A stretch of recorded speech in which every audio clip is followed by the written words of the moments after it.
Hello. Hello one and hello all, and you're very welcome to this evening's production of the Cripple of Innis Mann. Brought to you by the Ballahadreen Players. And aren't we absolutely delighted to be here? Now, before we start, Johnny, Patsy, Mike has 3 pieces of news for you. Make them quick, Goosey. If you retract the goosey, I'll make them quick. I retract the Goosey. Good on. Now, me first, and the most important piece of news. The time has come to switch your mobile phones to silent. It's not the cinema, and the performers on stage can hear you, just like you can hear them. So, no distracting them. And I tell you another thing. You don't want to upset Slippy Helen. Or you'll have egg on your face. Nothing sure. Now, me second piece of news.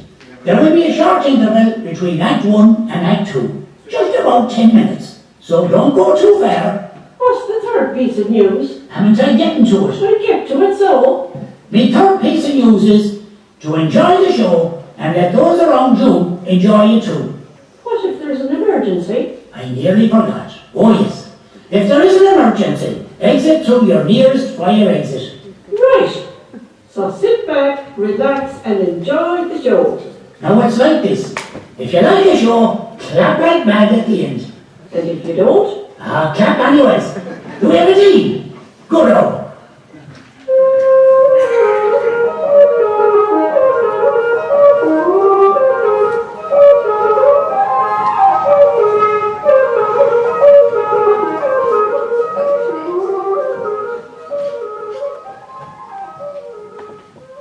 Is Billy not yet home? Not yet is Billy home. I do worry awful about Billy when he's late in returning home. I banged my arm on a can of peas, worrying over Cripple Billy. Was it your bad arm? No, it was my other arm. Would have been worse if you banged your bad arm. Well, it would have been worse, although it still hurt. Now you've 2 bad arms. Well, I have one bad arm and one arm was a knock. The knock will go away. The knock will go away. You'll be left with the 1 bad arm. The one bad arm will never go away. It's the day you die. We should be thinking more about Cripple Billy, who has not only bad arms but bad legs as well. Billy has a host of troubles. Billy has 100 troubles. What time was this appointment was in McSharry about his chest? And I don't know what time. I do worry awful about Billy when he's late in returning home, do you know? Already once you've said that sentence. Am I not allowed to repeat me sentences so when I'm worried? You are allowed. Billy may have fallen down a hole with them feet of his. Billy has more sense than to go falling down holes. That's like something Bartley McCormick could do, is to fall down the hole. Do you remember the time Bartley McCormick fell down the hole? Bartley McCormick is an awful pig. He's either an awful pick or he doesn't look where he's going proper. Has the Eggman been? He has, but he had no eggs. Engaged to time him coming so. Well, it was nice of him to come and tell us, and not have us waiting for eggs that had never arrived. It's a pity Billy would pay us the same courtesy, not with eggs, but to get home quick and not have us worrying. And sure, maybe Billy stopped to look at a cow at the last time. A fool waste of time that is, looking at cows. Well, sure, if it keeps the lad happy, where's the harm in it? There's 100 worse things to occupy a young fella's time than cow watching. Things that'd end him up in hell and not just late for his tail. Kissing lasses. Kissing lasses. No chance of that with Billy. Poor Billy. Poor Billy'll never be getting kissed, unless be a blind girl. A blind girl or a backward girl? Or Jim Finnegan's daughter. She'd kiss anything. She'd kiss a blind donkey. She'd kiss a blind donkey, and she'd still probably draw a line at Billy. Poor Billy. Shame too. A shame too. Because he does have a bit of a sweet face, if you ignore the rest of him. He doesn't really. He's a bit of a sweet face. He doesn't really kiss. His eyes, I'd say, they're nice enough.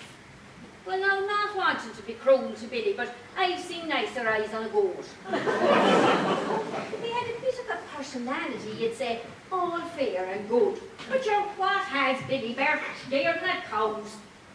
I'd like to ask him one day, what could he get staring at cows? Staring at cows and bringing goats in. No one will ever marry him. We'll be stuck with him till the day we die. We will. I don't mind being stuck with him, really. I don't mind being stuck with them either. Billy is a good gosser, despite being the cows. Oh, I hope the news from McSharry is nothing to worry over. I hope Billy comes home soon and not have us worrying. I do worry awful about Billy when he's late returning. How was all? Johnny Patty, my Johnny Patty. Johnny Patty, Mike, does have 3 pieces of news for you this day. Have you seen Cripple Billy and your travels, Johnny Patty? You've interrupted me. News telling, Mrs. Osborne. And the 3rd piece of news is a great piece of news. But if you want to proceed with your good questions, so be it. I saw Cripple Billy. He was sitting on the hedge bank below at the bottom of Darcy's fields. What was he doing, sitting on the hedge bank? What does Billy ever be doing? He was looking at a cow. Have you any more interruptions? We don't.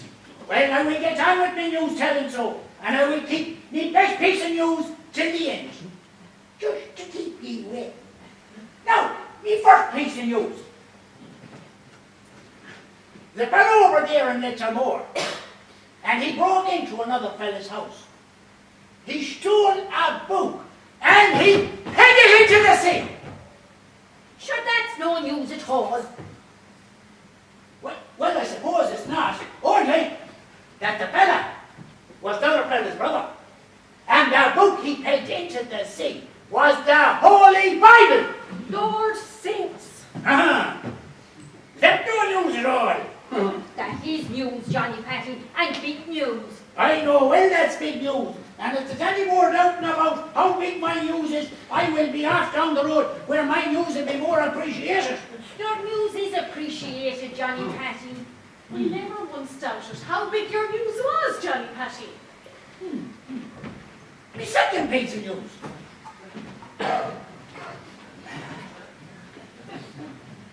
John Ellery's goose bit Patsy Brannan's cat on the tail and put to the tail. And Jack Ellery never apologised to Patsy Brennan for the biting. And now Patsy Brennan doesn't like Jack Ellery at all. And they used to be great friends one time. Oh, aye. Is that the end of that piece of news? That is the end of that piece of news, aye. Oh, that's an awful big piece of news. Why? That is an awful big piece of news. That goose could start a feud. I hope that goose starts a feud. Oh, I love a good feud. I hope Patty and Jack put her behind them and make up. Didn't they walk to school hand in hand as laddies? Well, there's a woman speaking if ever I heard one. Sure, what news is there when you put it behind you? No news. What you want is a good feud, or a Bible page about, or the 3rd piece of news, which is the biggest piece of news Johnny Patsy Mike has ever had. I'm sorry I'm late. It is an anti-ID. You've interrupted me. News telling, Cripple Billy. What did the doctor say, Billy? He said there was nothing on my chest at all, only a bit of a wheeze. And nothing but a bit of a wheeze. I didn't know the lad had a wheeze. Why wasn't Johnny Patty in for him? Why are you so late home so? We was worried. Oh, I just had to sit down for myself in the sun there, at Darcy's fields. Sit down and did what? I sit down and did nothing. Did nothing at all. Did nothing at all. Now, Nothing at all, but took a look at a couple of cows came over to me. Now who's now one? Can you not just leave cows alone, Billy? I was just looking at them cows. You've interrupted me news telling, Cripple Billy. there's nothing to be seen in cows. You're a grown man. Well, I like looking at a nice cow, and I won't let anybody tell me the difference. Well, if you don't want to hear my news, I will take it and go. Talking about cows will affect an ages. Affecting Egypt. Tell us your news now, Johnny Patty Mike. Well, if you finish with your cow talk, I'll tell you me news. Although I know I'd have a better audience from Friday. We are a good audience for it. We're a good audience. Don't pander to him. Pander is a Cripple, Billy. And don't call me Cripple Billy, you. And why not? Isn't your name Billy? And aren't you a cripple? Well, do I go calling you Johnny, Patty and Mike with the news that's so boring it'll bore the head of a dead bee? Is this going to be boring news, is it? At least you do admit it's boring news anyways. That's one thing. From Hollywood, California in America they're coming. Led by a Yank by the name of Robert Flaherty. Oh, one of the best known and one of the richest Yanks there is. Coming to Innis there. And why are they coming to Innis? I can tell you why they're coming. They're coming to make a moving picture film. That's going to cost over $1 million to make. It's going to be shown all over the world. It's going to show island life how it really is.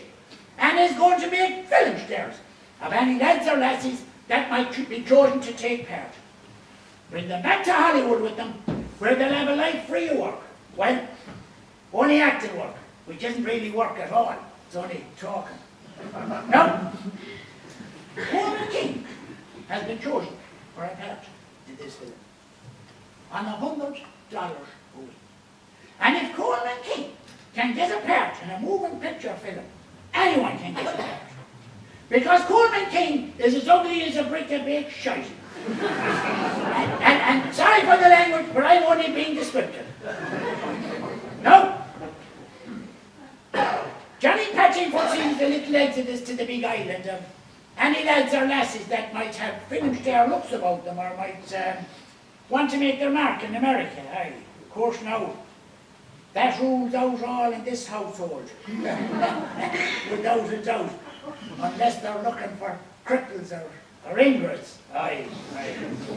Now, me and me over days, they'd be sure to have chosen. What with me blue eyes and me fine head of hair, oh aye. And even today they'd be chosen me for my fine oratory skills that could outdo anyone, any beggar up there in that Dublin stage. But, as you all know, I have a drunken mammy at home that I have to look after. Aye. The Man of Arden are calling this film. And Ireland must be such a bad place at all if the Yanks are coming to Ireland to do their filming. Now, that was Johnny Patting's third piece of news. And I ask you now, bad-leg boy, was that a boring piece of news? That wasn't nearly a boring piece of news. That was the biggest piece of news I did ever hear. Well, if you're all agreed about the bigness of the news, now, I know bigness isn't a word, but I can't be bothered thinking up a better one for the likes of ye. I will take my payment in kind for my piece of news, and today I might have a little boxing of eggs. I do fancy an omelette, I do. Oh, What oh? the eggman came, but he had no eggs. No eggs? And I gave you me big piece of news. And I gave you two smaller, but still big pieces of news. And you have no eggs? Well, the eggman says that the hens had stopped laying, and the only eggs he had left should be Helen dropped the lot of them. Now what do you have for me tea? Will you please? And sure, beans is no good for a grown man's tea. Here, give me a bit of that up there. What? The lean one. After your news wasn't that bloody big Johnny Patty Mike. That fella. We ought to be getting on the wrong side again now, Eileen. How else are we going to know what's going on in the outside world, if not for Johnny? And sure isn't that the first decent bit of news that fella's had for the last 20 years? Now we might miss out on the next bit. Aye. Harrow coming in with his egg extortions every week. That was an interesting bit of news. Oh, aye. You're not usually at all interested in Johnny Patting's bittings of news, Billy. Not when they're about frogs falling over, I'm not. When they're about films. And getting away from Innis Mann, I am. Oh, aye. You're not thinking about your poor mammy and daddy again, are you, Billy? No. I'm just thinking about general things. For myself now. Is he off again? He is. Off thinking? That lad will never do good. Billy, the doctor didn't look at your head when he was looking at your chest that time. No. That's the next thing for checking, I'd say, is his head. That's the next item on the agenda, aye. Well, if you're not going chasing after me, I'll be taking me piece so. Ha!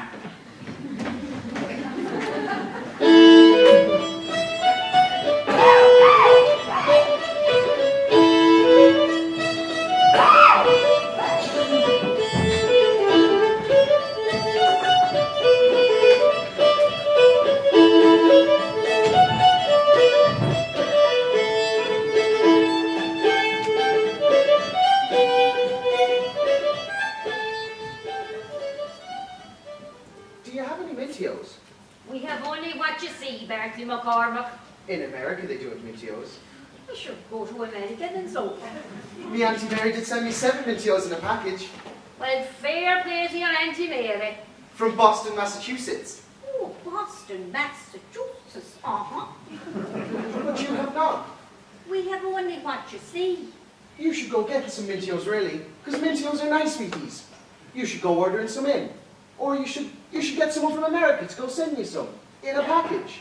I'll have to take another look for myself, so. I'll be taking another look for yourself, aye. Do you have any yallomallows? We have only what you see. In America they do have yallomallows.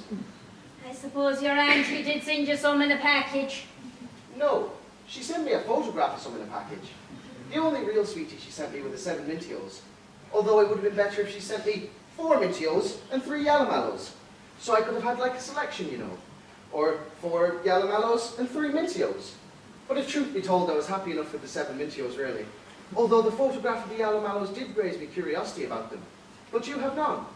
Yallomallows? Aye. No. Oh, We have only what you see. I'll have to be taking another look for myself, so. I want something to go sucking on for the trip, you know. For what trip, Barty? Are you feckin' coming, you fecker? I'm picking me sweeties. Oh, you and your feckin' sweeties.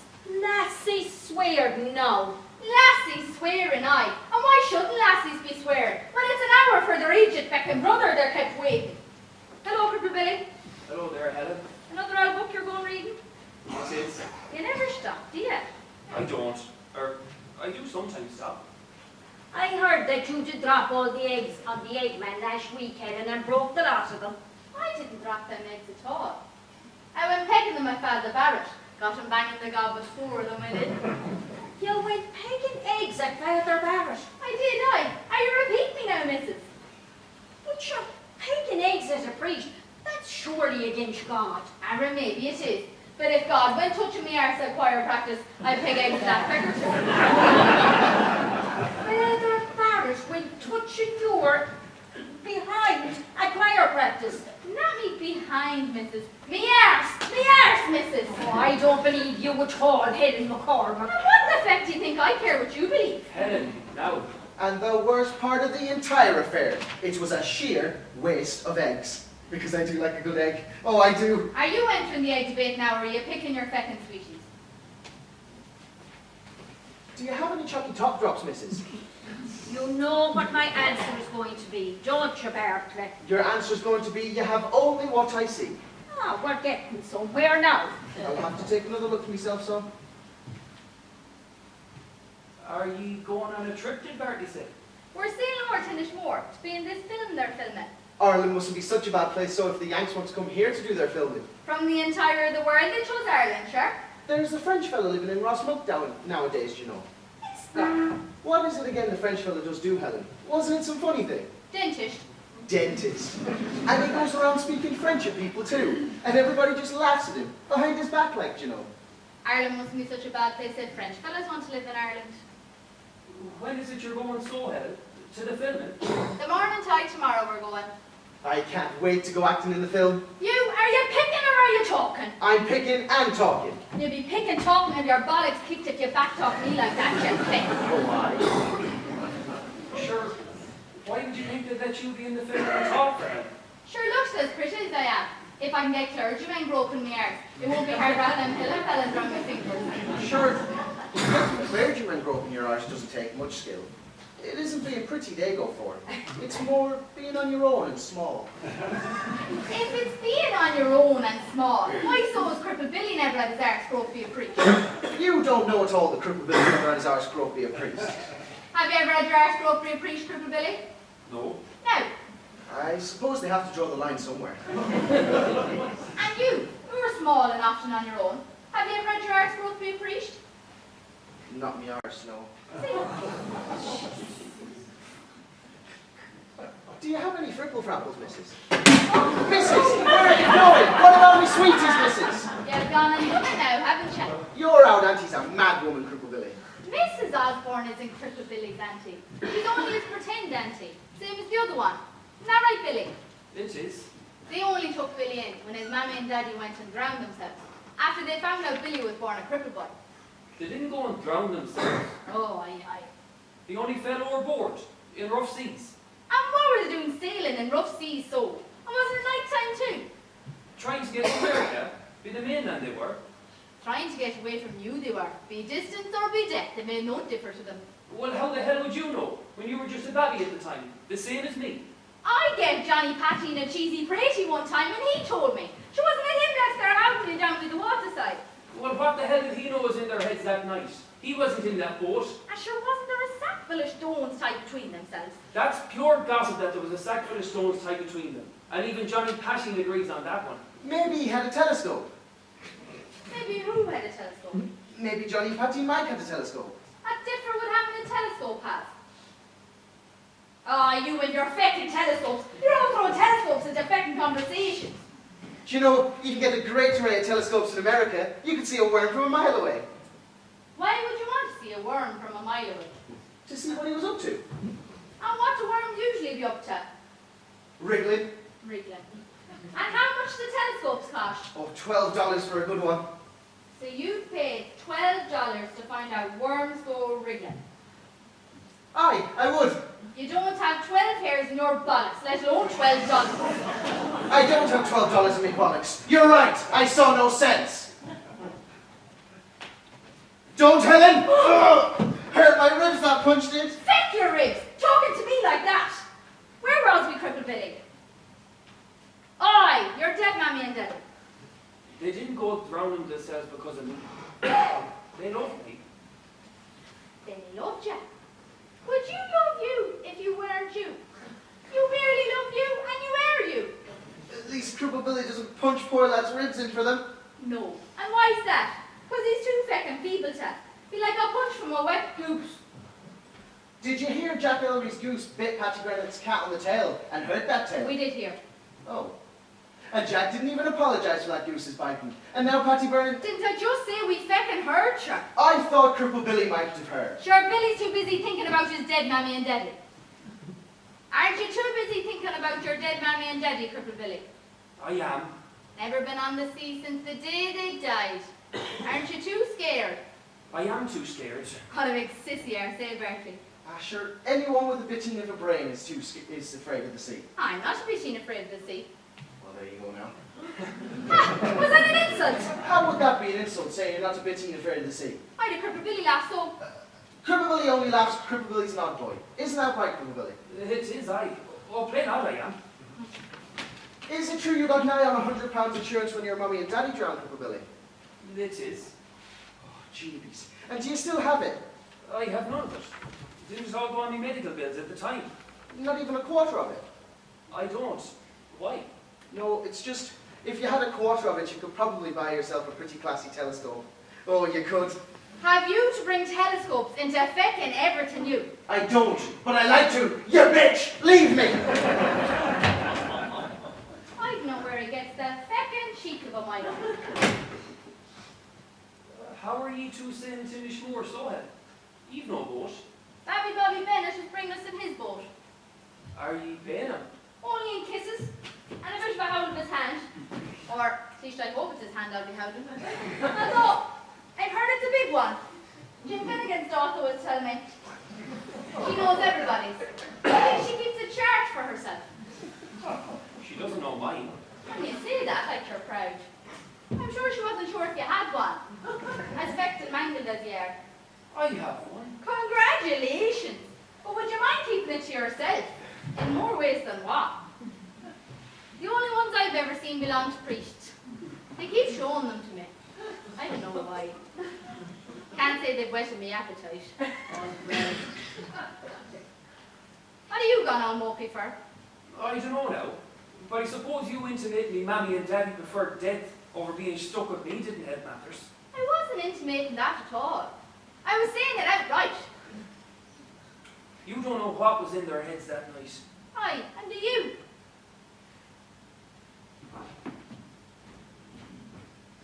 Ah! Helen, would Bobby be letting me go sailing to Inishmore with thee? Sure, what have you to offer Bobby? He doesn't want to have your mangled hand. What is Bartley's offer him so, and you're still bringing him with thee? Bartley said he'd help with the rowing. Can you help with the rowing? What would you want to be going for anyway, sure? To be in the film. You? Oh, I shouldn't laugh at you, Billy. But I will.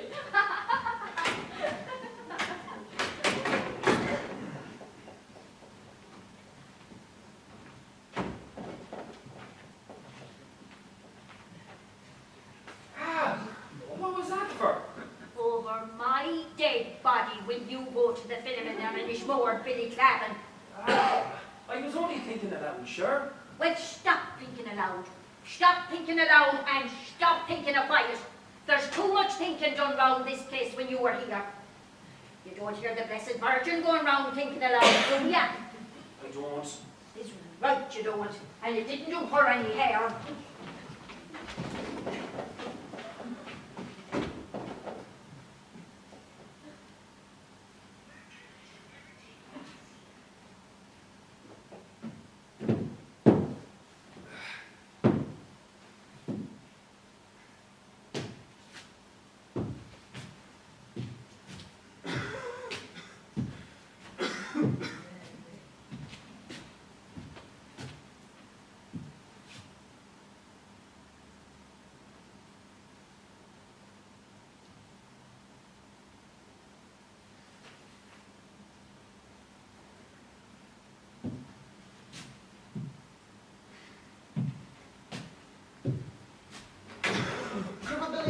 Tell your auntie, or your pretend auntie, I'll be in for me Mintios later. Or if not me Mintios, then me sweeties generally.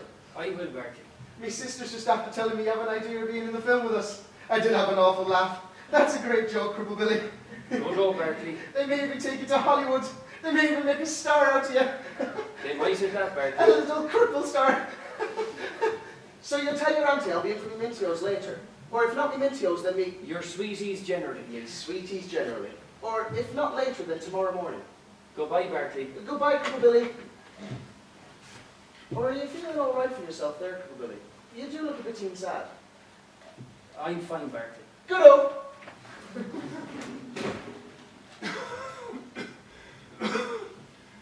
I'm fine.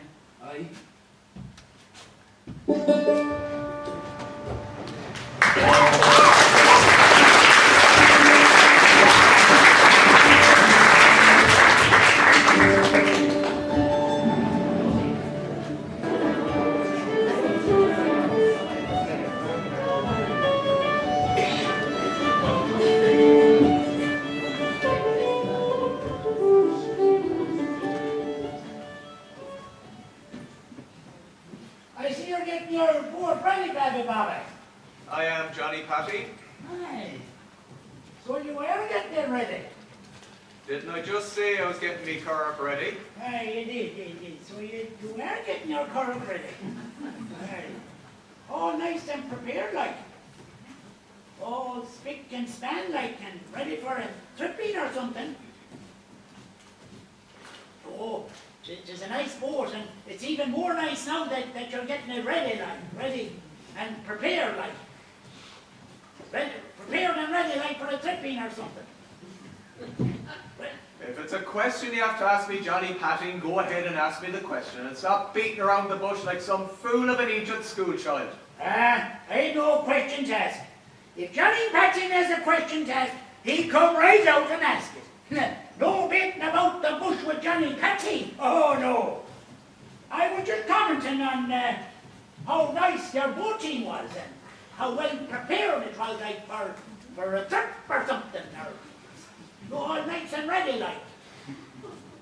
Well, if you're not going to tell me where you're going, I'm going to be fetching off with myself. Be off with yourself, aye. I will be off with myself, especially after your treatment. I gave you no treatment. Oh, yes, you did. You never tell me any news. Your missus up and died the other year from the TB. And who was the last one to know about it? I was the last one to know about it. I didn't know about it till the day she died. Aye, and you knew for weeks and weeks, without any consideration for my feelings. Well, I should have kicked her arse down the road to tell you, Johnny Patty. And you know something? I've regretted so ever since. One more time now I'll say it. It's a nice boating, and it's even more nice now that it's ready for a tripping or something. Ask me the question outright, and I'll be pleased to give you the answer, Johnny Patty. Hey, you're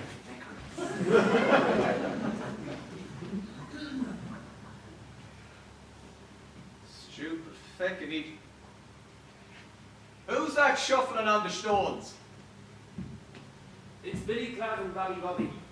I should have guessed. Sure, who else shuffles? No one, I suppose. Are your aunties not worried you're out this late, Cripple Billy? They'd be worried if they knew, but I snuck out on them.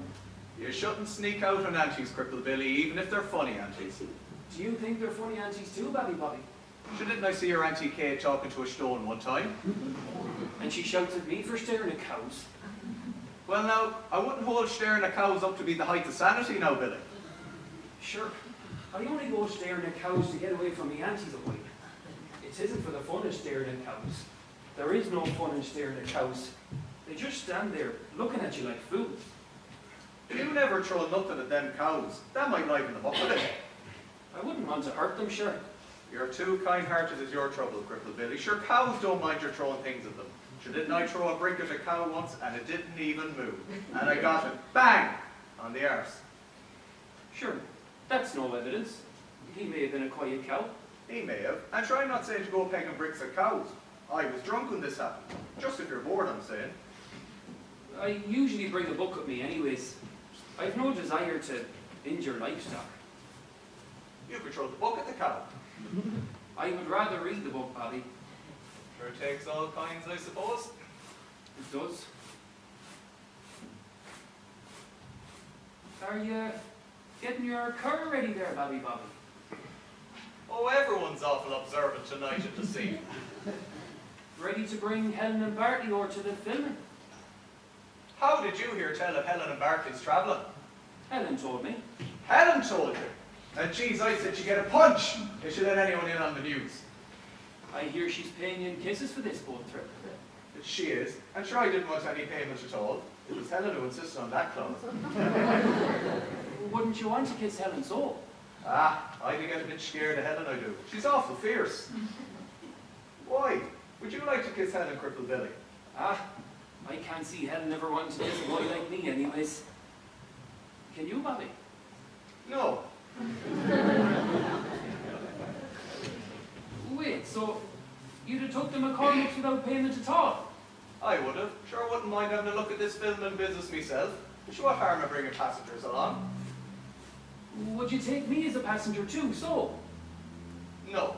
Well, why now? I've no room. You've plenty of room. A crippled fella's bad luck in a boat and everybody knows. Since when now? Well now, since Putchie Larry took a crippled fella in his boat and it sank. That's the most ridiculous thing I ever heard, Bally Bobby. Well, if he wasn't a crippled fella, she didn't have a bad leg on him anyways. You're just prejudiced against cripples is all you are. I'm not prejudiced against cripples. She didn't I kiss a crippled girl one time. Not only crippled, but disfigured too. I was drunk, I didn't mind. You're not spoiled for pretty girls in Antrim. Don't go changing the subject on me. Big green teeth. What subject? The subject you're taking me to the filming with, he? I thought we closed that subject. We hardly opened that subject. So what would you want to go to the filming business for? Sure, they wouldn't want a crippled boy. You don't know what they want. I don't, I suppose. No, you're right there. Although, I did see a film one time about a fella who, not only had he no arms or no legs, he was a coloured fella too. A coloured fella? I've never seen a coloured fella, let alone a crippled coloured fella. I didn't know you could get them. Oh, they'd give you a terrible scare. Coloured fellas. Are they fierce? Well, no, they're less fierce when they've no arms or no legs of them, because they can't do much to you. But even so, they're still fierce. I heard a coloured fella a year ago came to Dublin a week. Ireland mustn't be such a bad place if coloured fellas won't come to Ireland. It mustn't. Our Bobby have only brought up coloured fellas to put me off the subject again. There's no crippled fellas coming on this boat, Billy. Maybe in a year or two, you know, when your leg straightens out in you. A year or two's no good to me, Bobby. Why so?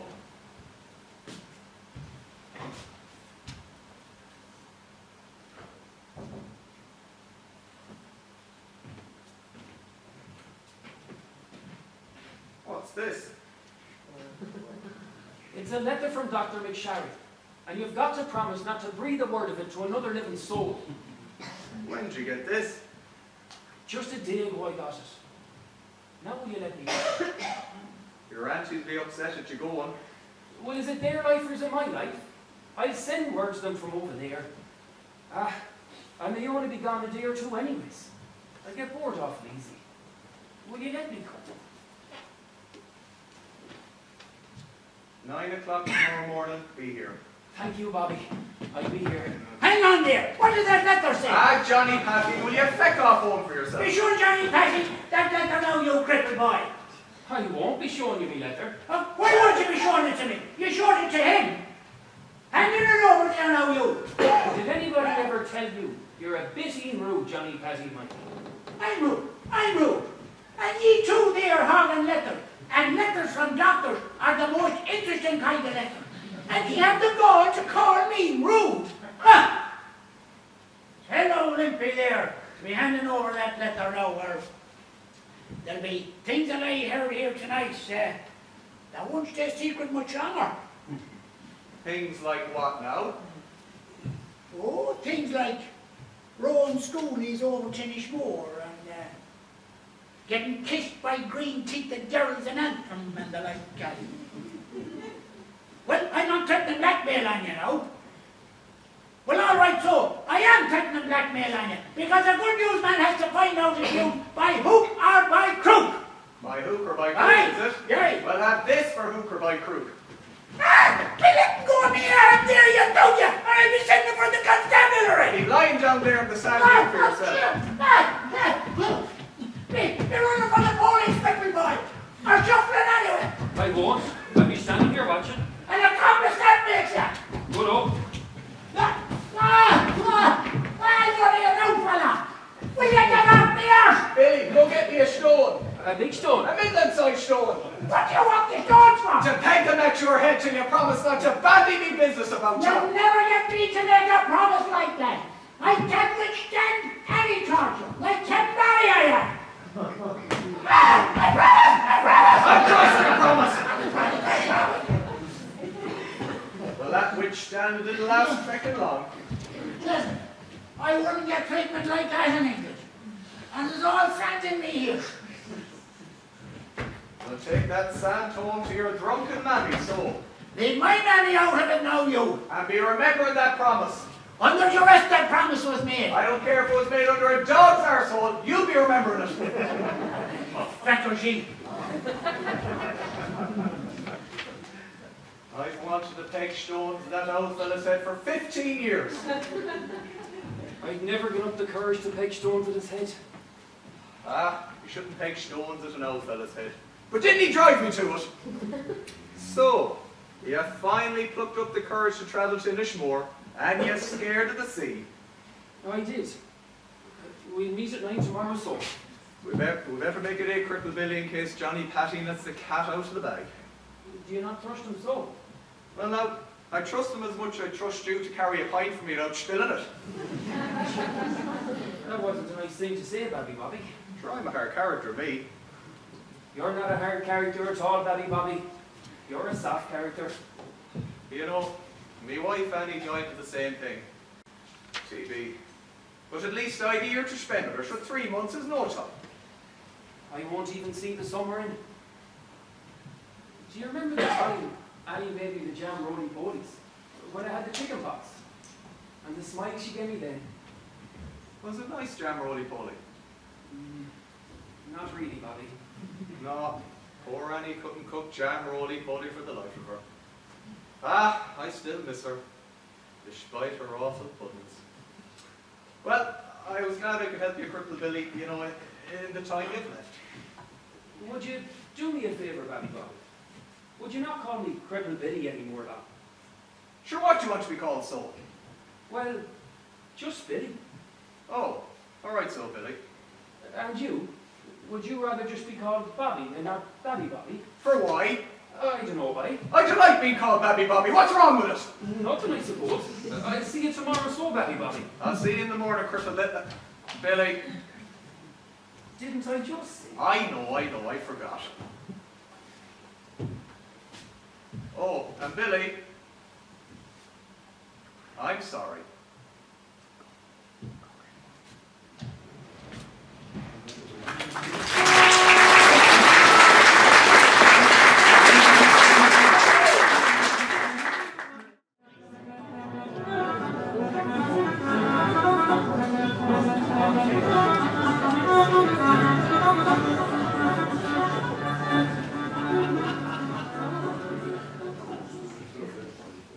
Have you been laying off to drink, Mrs. O'Dougall? Did you not hear my question, Doctor? I did hear your question, but I'm trying to examine your mammy without your fool questions. Fool question, is it? Have you been laying off to drink, Mrs. O'Dougall, I said? I am off the drink, or I'm sort of off the drink. She just have an odd pint of porter. It won't do her any harm at all. There's no harm at all. It's good for you. Well, so long as you keep it on a pint of porter is the main thing, so. It is the main thing. And a couple of whiskies now and then. Whiskey? Didn't I tell you not to mention the whiskies, you fool? How often is now and then? Oh, once in a blue moon. Once in a blue moon. And a breakfast sometimes. Breakfast? Oh, jeez. Johnny Patty, Mike, don't you know well not to go feeding a 90-year-old woman whiskey for breakfast? Doesn't she like it? And doesn't she shut her up? I do like a drop of whiskey, me. I do. Although I do prefer poaching. But you don't get given poaching. No, I get given poaching. No. Only on special occasions. And what qualifies as a special occasion? A Friday, a Saturday, or a Sunday. When your mammy's dead and gone, Johnny Patty, I'm going to cut out her liver and show it to you. The damage your fine care has done. Well, you won't catch me looking at my mammy's liver. I can barely stomach looking at her from the outside. Never mind. Fine thing for a fella to say in front of his mammy. Oh, I've heard worse. Leave my mammy out here, Mangla, now. If she's trying to drink herself to death for the last 65 years without any luck, I wouldn't start worrying about her now. 65 years. Bet, can they do anything right?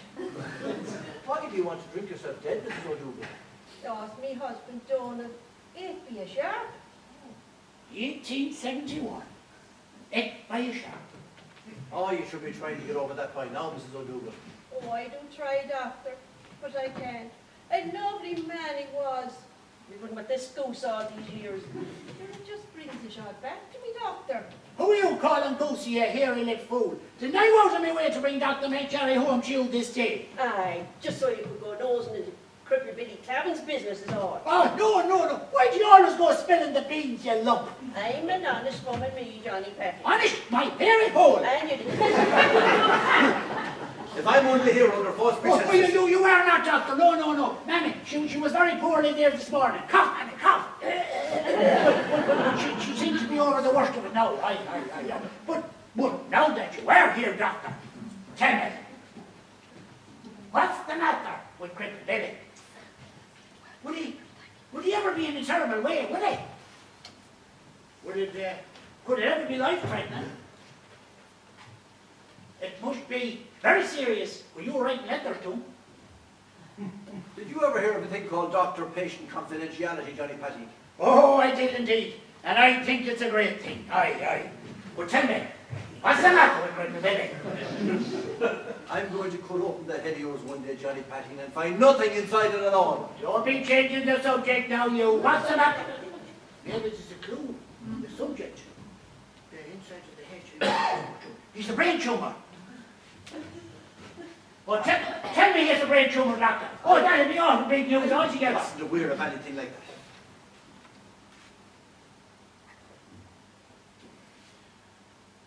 As far as I'm aware, there's nothing wrong with Billy Clavin but a wheeze.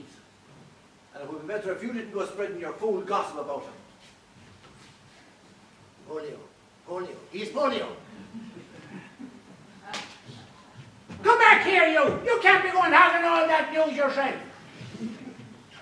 Is Billy in such great health that rowing over to Innismore in the freezing morning as he did this morning will do him no harm at all? Didn't that bring him back running fairly quick? Aye. Aye, that the cash was a worm up the Aye. He's gone to Innismore. Gone to Innismore with the McCormicks and Babby Bobby Rowan. Aye. And that Babby Bobby is going to be arrested the minute he returns for inflicting grievously bodily harm on me. Or should I say grievous headily harm, because it was me head that he grievously harmed. They've gone to see the filming. Well, they're going to see the filming, or to be in the filming. But the filming finished up yesterday, sure. It's only clearing away the old cameras and whatnot they are today. Oh, I must have been given unreliable information somewhere along the line. Read this goose. You're more about the goosey, you. Aye, give me a drink, goose. If you're a track goosey, I'll give you a drink. I retract, goose. George, have I been talking to myself all day? What?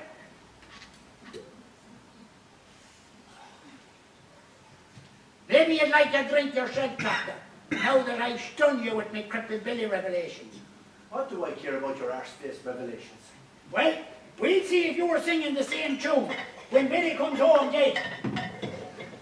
Because of your secrecy, and you're drummed out of doctorhood, and you're forced to be scraping the skitter out of bent cows, which is all you were ever good for anyway, and we all know it. Billy won't be returning home dead because there's nothing the matter with Billy but a wheeze. Are you sticking to that line now, Dr. Eustace? Can I say it one more time? Pick up. There's nothing wrong with Billy Clavin, okay? Cancer. Is it cancer? Tell me, does it begin with a C or a P? Come back here, you! Come back!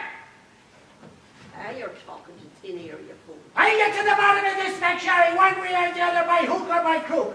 A good newsman never takes no for an answer. No, you just take stones to hit your head for an answer. I told you to shut up about them stones 20 times, or I kick your black arse back down for you. You and your shaggy arse news. My news is not shaggy arse. My news is great news. Did you hear? Jack Ellery's goose and Patsy Brennan's cat are both missing for a week. Oh, I suspect something awful has happened to them. Boy. Even though you're my own son, I say it. Johnny Petty, you're the most born-out fecker in Ireland. And there's plenty more for that position. There's a heap down in Kerry and he has no ears in him. I must make a note of him. Oh, give me the bottle if you're going talking sheep deformities. Well,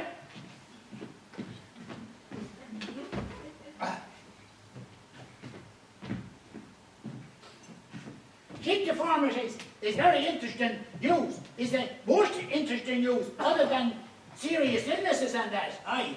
And I want to see that bottle gone by tea time. Oh, poor Cripple Billy. The life that poor child has had. What with that old mam and dad of his? And what about that old sack of stones of theirs? Will you shut up about the sack of stones? Oh, now this. Although, come to think of it, look at the life I've had. First poor Donal laid me in share, And then you go thieving his floorboard money that he worked so hard his whole life to save, and only to go pissing it away in the pub. And then there's the old beetroot paella you go making on a Thursday. There's nothing wrong with my beetroot paella. And hasn't half of that £100 been poured down your dribbly gob over the last 60 years, you bollocks, you? Oh, poor Cripple Billy. Oh, it's too many of the coffins of gossers I've seen laid in the ground in me time. Drink up so there. Might save you the trouble this time. Oh, but I'm dying waiting to see you in your coffin, Johnny Betty. Oh, wouldn't that be a happy day? Well, isn't that funny now? Because I was thinking of seeing you when you were coffin. That's of course, if we could get a coffin big enough to squeeze your fat arse into. You have to saw off half the blubber first. Oh, no doubt. Oh, Johnny Betty, you hurt me off with the mare's words. You fecking idiot. There's an interesting in the paper there, read it out to me.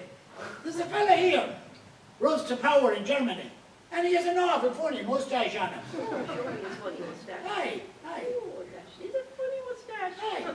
What do you think now? He'd grow a proper moustache, or he'd shave off that bit of straggle off him.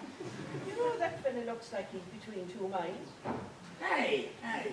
Ah, seems a nice enough sort of a fella, despite his funny moustache.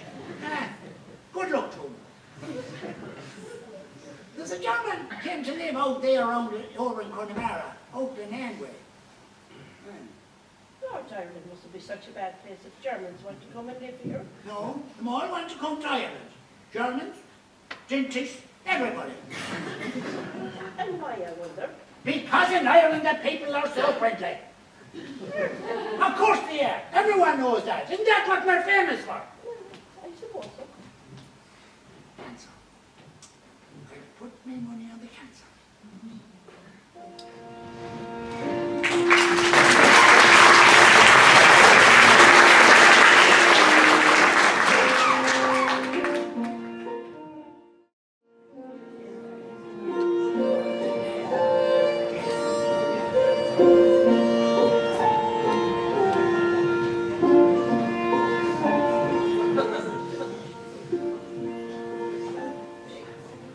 Not a word.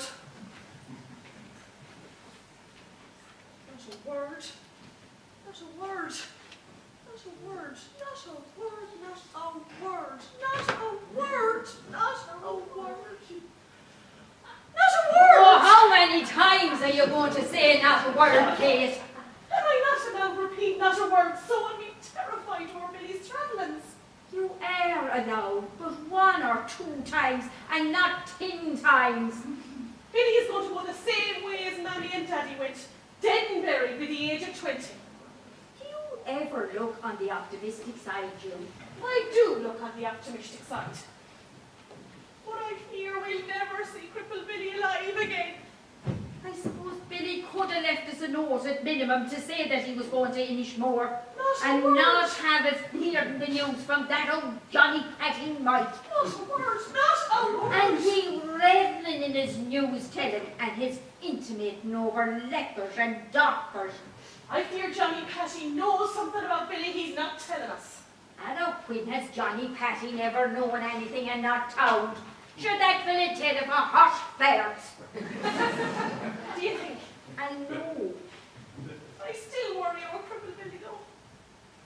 Sure, if McSharry is right and the filming is over, Billy'll be home soon, and the rest of them won't. You said that last week, and they're still not home. Well, maybe they stopped to look at the sights. Oh, Innismore, what sights? A fence and a hen? Well, maybe a cow came over to look at Cripple Billy and he lost track of time. It doesn't take much time to look at a cow, sure.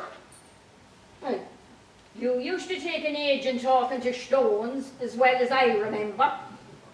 Them stone days were when I had trouble on my nerves, and you know well they were I in. Didn't we agree on never bringing the stones business up? We did, and I'm sorry for bringing the stone business up, Kate. It's just, I'm as worried as you are about Billy that I let them stones slip. Because people who live in glass houses shouldn't throw stone conversations at me. What glass houses do I live in? We had 20 yellow mallas in the halfpenny box the other day, and now I see they're empty. How are we ever to make a profit if you keep eating the new sweeties before anyone's had a chance to see them? Sure, the trouble with the yellow mallas, Kate, is once you start, there's no stopping you. It was the same with the Mintios. If you lay one finger on the Cripple frapples when they come in here for the high jump, I'm telling you. I'm sorry, Kate, it's just all this worry with Cripple Billy. It's not helping things. I know it isn't. I know you like to stuff your face when you're worried, but just keep a lid on it is all. I try. You know, that Babby Bobby, he's a decent sort of a fella. He'll be looking after Cripple Billy, I'm sure. Why did he bring Billy off on a sofa if he's such a decent fella? Didn't he know his aunties had been worrying? I'm not sure that he did know. I'd like to hit that Babby Bobby in the teeth I suppose... with a brick! I suppose he could have got Billy to leave us a note at minimum. Not a word, not a word, not a Oh, for word. the love of God, will you stop with the not a word in case? I see the Eggman has been. He has. Do you know, the Eggman has a rate more eggs since Slippy Helen stopped working with him. I don't know why he keeps Helen on at all. I think he's afraid of Helen. That or he's in love with Helen. I think Billy is in love with Helen on top of it all. I think Billy is in love with Helen. Claw Linden tears. Tears or death. Maybe we ought to look on the bright side of things. Tears, death, or worse.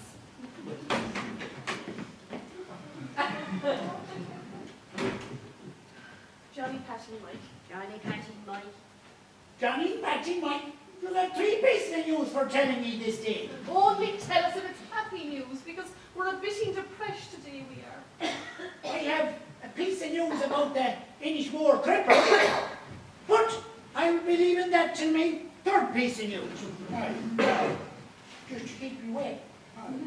Now, Tell us that news, Johnny Patty. Tell us that piece of news first. Is Billy okay? well, if you're going to arrange in the order that I tell my news, I will be turning on my heels and I will be off. Don't go, Johnny Pat. Tell us your news in whatever order you want, Johnny Patty. Sure, aren't you the man who knows all about news ordering? I am the man that knows best. I know well I'm the man that knows best. That's no news. Huh. I see you have Rick's eggs in here now, missus. We do, Johnny Patty. Aye. Well, my first piece of news. There's a sheep down in Kerry, and he has no ears on him at all. Oh, that's a great piece of news. No, don't go asking me how he hears, because I don't know. And I don't care. The second piece of news. The second piece of news. Jack Ellery's ghost was found dead. And Patsy Brennan's cat was found dead. And there's no one in the town that's said to have seen anything. Now, we can put 2 and 2 together, but we can't say it out too loud, because that Jack Ellery is an awful tough. That's a sad piece of news.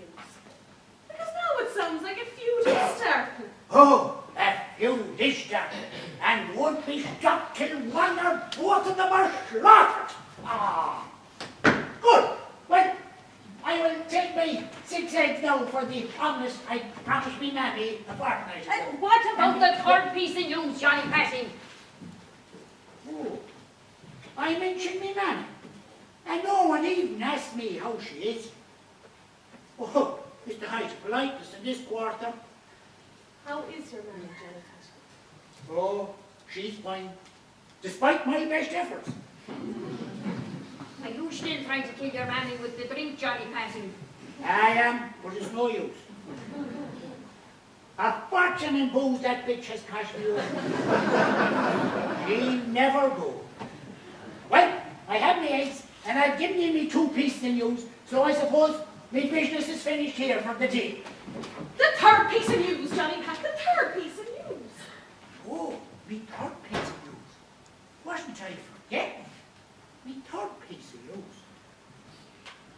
Babby Bobby just pulled up the boat there on the sands down at the headland. And the Innismore adventurers got off. Well, 2 of the Innismore adventurers got off. Helen and Barry. There wasn't hide nor hair of Cripple Billy on that boat. Well, I'm off now to have Babby Bobby arrested for pecking stones at me head. I thank you for thanks, missus.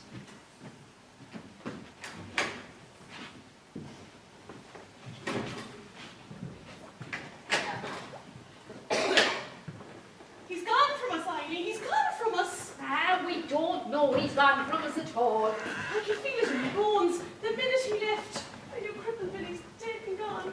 Sure didn't Dr. McSharney assure us 5 or 6 times nothing at all was wrong with Cripple Billy? Only so as not to hurt us, that assuredly was. And that Johnny Patter was the real story all along. Even about Billy's mum and dad's drowning, Johnny Patter always has the real story. Babby Bobby is coming up the pathway towards us. Does he look glum, Eileen? He does look glum. But sure, he always looks glum. Does he look glummer than he usually looks?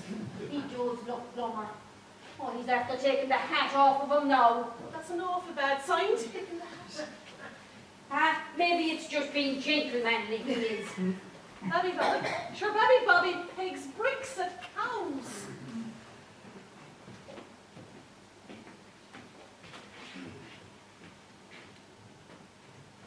Eileen, Kate, Babby Bobby?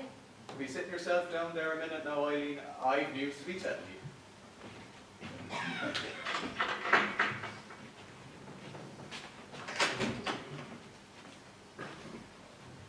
So I just brought the 2 McCormicks home, and I was meant to bring your Billy home, I know, but the thing is, I couldn't bring your Billy home because he's been taken to America for a screen test for a film they're making about a crippled fella. Or I think the film's about a crippled fella. Or maybe it'd be a minor role. Aye, it'd be a good part, you know. Although there's more important things in life than Hollywood films about crippled fellas. Being around your family and friends is much more important. And I tried to tell your Billy that, but he just wouldn't listen, no matter how much I told him. We both this morning they left, and Billy asked me to pass this on to you. 2 or 3 months at minimum, Billy said probably he'd be gone. Ah, as he said to me, it's his life now. I suppose it is.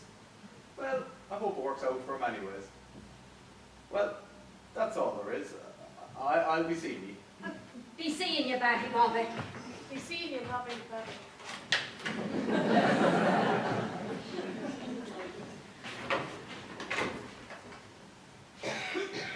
Kate, what the devil is a screen test? I have no idea at all what a screen test is. Maybe in its letter it says, The awful handwriting he has. well, it never improved. I can read 2 words. Dear aunties, can you guess what? Yes, we can guess what. I am off to Hollywood to make a screen test for a film they're making. And if they like the look of me, a contract then they'll give me and an actor then I'll be. He doesn't explain at all what a screen test is. All the thinking that he does. What's this now? I can't make out even 2 words of this. But if it's a big success I am, it might be 2 or 3 months before I'm too busy with acting work to be getting in touch with ye too often at all. So if you don't hear much from me from the summertime on, don't be worrying about me. It'll only mean I'm happy and healthy and making a go of me life in America. Making something of myself for ye and Mammy and Daddy to be proud of. Give my love to everyone on the island, except Johnny Patty.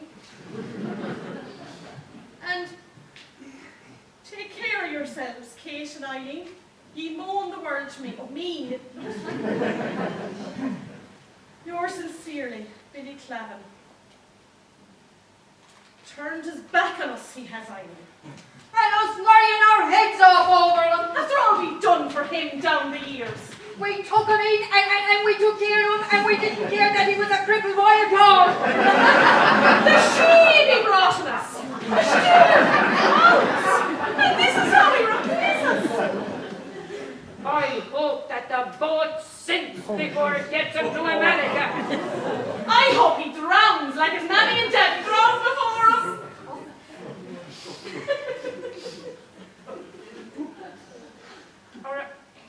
Are we being a bit too harsh on him? Oh, we are being a bit too harsh. Oh, it's only because we're so upset we are. What? Are you eating? Yalla malas, and don't be starting on me. I thought you ate all the yellow malice. I put away a few yalla malas for an emergency. Ease it. Want one, please? No, I have no stomach for eating it all this day. Let it alone eating yellow malice.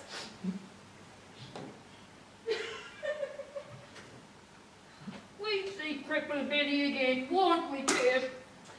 I fear we've more chance of seeing Jim Finnegan's daughter in a nunnery. We haven't seen Cripple Billy alive again. I'm not sure I want to see Cripple Billy again. I'm not sure I want to see Cripple Billy again. Oh, I want to see Cripple Billy again. I want to see Cripple Billy again.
A planking of wood you could have used on that cat, and saved shelling out for the axe at all. Sure, I wanted the job carried out professional, Bertie. A plank of wood is the weapon of a black-faced child.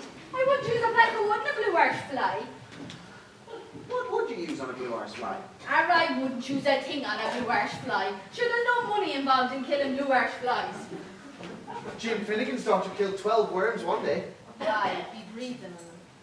No, you're sticking needles in their eyes. Now, there's the work of an amateur. Didn't even know worms had eyes. They don't after Jim Finnegan's daughter gets through with them. What's the stone here for? I caught Miss Osborne talking to that stone when I first came in. What was she saying to the stone? She was saying, "How are you, stone?" And then putting the stone to her ear like the stone was talking back to her. God, that's awful strange behaviour. And then asking the stone if it knew how old Cripple Billy was doing for himself over in America. And what did the stone say? The stone didn't say anything, Helen. Sure, the stones don't say anything. I thought you said Miss Osborne was doing the voice of the stone. No, Miss Osborne was just doing her own voice. Maybe we should hide the stone and see if Miss Osborne has a mental breakdown. Sure, that wouldn't be a very Christian thing to do, Helen. No, it wouldn't be a very good thing to do, but it'd be horrid funny. We should leave Miss Osborne's stone alone, Helen. Hasn't she enough to be worrying over Cripple Billy? Our Cripple Billy's auntie should be told that Billy is dead or dying, and not have them waiting on this letter that'll never come. 4 months now, isn't it, they've been waiting, and not a word. And they're the only two an Innis man not been informed of Bobby knows. Sure. What good would informing them do? At least this way they'd hope he's still alive. What good will Bobby's news be to them? And you never know. But maybe a miracle's happened and Cripple Billy hasn't died in Hollywood at all. Maybe 3 months wasn't the fairest for Cripple Billy. I hope Cripple Billy has died in Hollywood. For taking his place in Hollywood, that was rightfully a pretty girl's place, when he knew right well he was about to kick the bucket. A pretty girl's place? Sure, what use would a pretty girl be in playing a Cripple fella? I'd turn my hand to anything me, give him the chance. I've heard. Heard what? I've heard Hollywood is chock full of pretty girls, sure. It's Cripple fellas they're crying out for. Sure, what are you defending Cripple Billy for anyway, sure? Did he promise to send you a package of yalamalas you've never seen the lick at? Sure, maybe Cripple Billy died before the chance of sending me them yalamalos. Or it is any excuse for you, you wee. Sure, dying's an awful good excuse for not sending the fella the sweeties he's promised. Too kind-hearted you are. I'm ashamed to admit you're relate to me sometimes. Sure, it doesn't hurt to be too kind-hearted. Does this hurt? No! Does this hurt? No! Does this hurt? I'd better be saying yes before any further you go. Should have said yes to the armpit. That would have been using your brain. I should have said yes, but you've still broken egg on me. Oh, we'll never know now. You're just a terror when you get around eggs. I do like breaking eggs on fellas, me. I figured out that somehow. Or could you classify you as a fella? Is that going to be overboard? I noticed you never broke an egg on Bobby Bennett when he reneged on your kissing proposals. We were in a rowboat, a mile from land. Sure, where was I supposed to get an egg? Reneged because you're so witchy looking. Reneged because he was upset over Cripple Billy and watched the witchy looking comments you. Why is it that boiled eggs don't smell, but runny eggs do smell? I don't know why. I don't care why. Reneged because you're one of those ragged looking widow women waiting on the rocks for a rascal who'll never return to her. That sentence had an awful lot of R's in it. And it was insulting with it, on top of the R's. You've gotten horrid cocky for a lad with egg running down his gob. Well, there comes a time for every Irishman to take a stand against his oppressors. Oh, the mighty Colin said that. It was one of the fat ones anyways. Here, do you want to play England versus Ireland? I don't know how to play England versus Ireland. Stand there, close your eyes. You be Ireland. And what will you do? I'll be England. That wasn't a very nice thing to do, Helen. I was only giving you a lesson on Irish history, Bartley. I don't need a lesson in Irish history, and not with eggs anyway, when I've only washed my hair. Ira, there'll be worse casualties than eggy hair when Ireland's a nation once again, Bartley McCormick. And me cardigan, me best cardigan, look at it. It has egg in it. I know it has egg on it. I know well. And I was going to be wearing it to the showing of the film tomorrow too. But you've paid to that idea, haven't you? I'm looking forward to the showing of the film tomorrow. I was looking forward to the showing of the film tomorrow too, until my cardigan became destroyed. I might go pegging eggs at the showing of the film tomorrow. The man Aaron me arsehole. The lass of Aaron they could have had. And the pretty lass of Aaron. Never mind some shite about thick fellas fecking fishing. Does everything you do have to involve egg pegging, Helen? Aye, I take pride in the egg work, mate. Is this bitch ever bloody coming to pay me for the eggs? She's Hey! Stop, woman! She's taking an age to bring my Cripple frapples. I can't waste me youth on that mangy hole. You collect the egg money, Bartley. Give it to the egg man on the way home. I will, Helen. I will meet you back in ours to shite the bitch factory. And don't let her dock you for the 4 you went and broke them in. I won't, Helen. Women.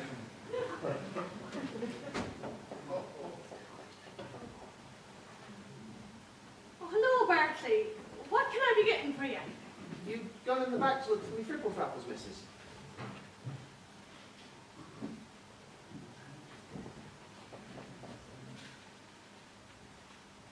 I'll bring me stone.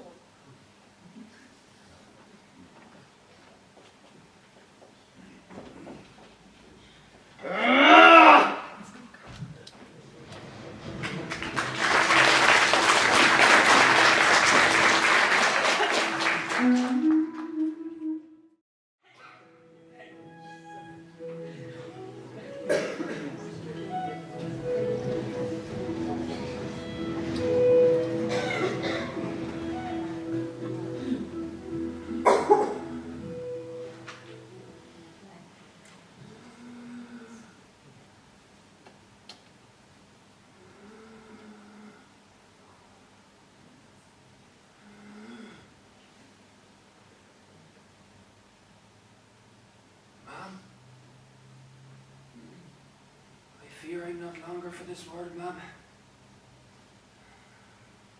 Can't I hear the wail of the banshee for me? As far as I am from me barren island home.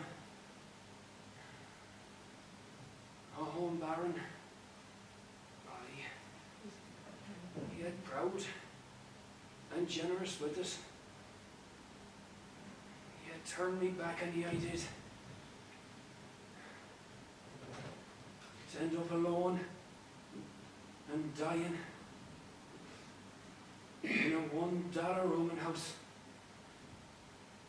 without a mother to wipe the cold sweat of me, nor a father to curse God or the death of me, nor a Colleen fair to weep tears o'er the still body of me.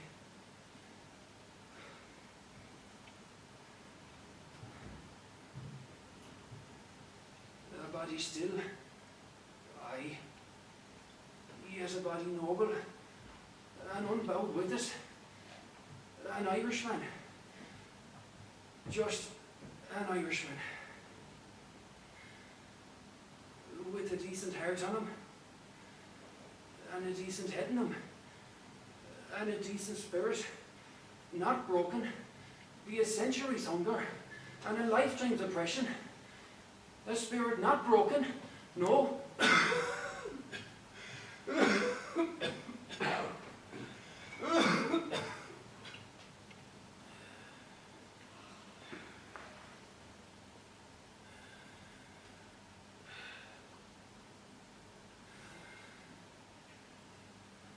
a body broken, and the lungs of him broken, and if truth be told, the heart of him broken too. He, alas, never knew his true feelings for her, and now sure, never will.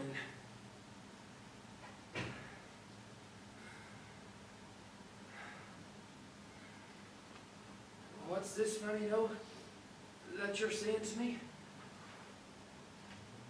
Be writing home to her. I know, and make me feelings known. Ah, 'tis late, mammy. Won't tomorrow be time enough for that task?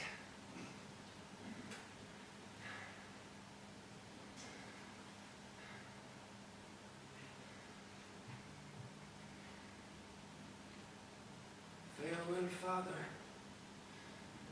and mother too, and sister Mary. I've none but you.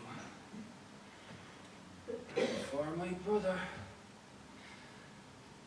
he's all alone. He's pointing pikes on the grinding stone.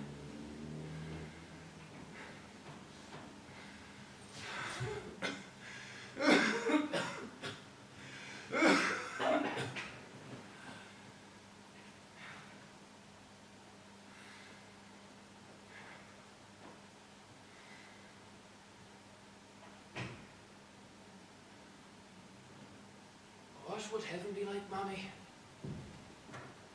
I've heard 'tis a beautiful place. More beautiful than Ireland even. But even if it was, sure, it wouldn't be near as beautiful as you are. I do wonder, would they go letting cripple boys into heaven at all? Sure, wouldn't we only go uglifying the place?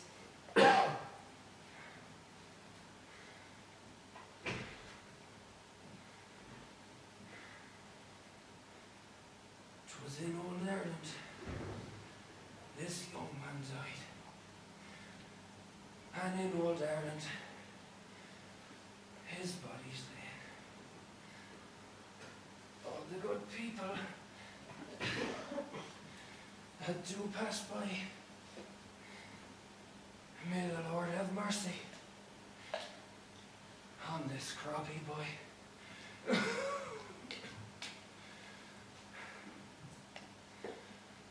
Oh, it's a bad way the Chestney is in tonight, Mommy. I think it's a little sleep I should be having for myself now. For there's mighty work in the rail yard tomorrow to be done. What's that, Mammy, now? Me prayers. I know. Sure would I be forgetting them, as well as you taught them to me.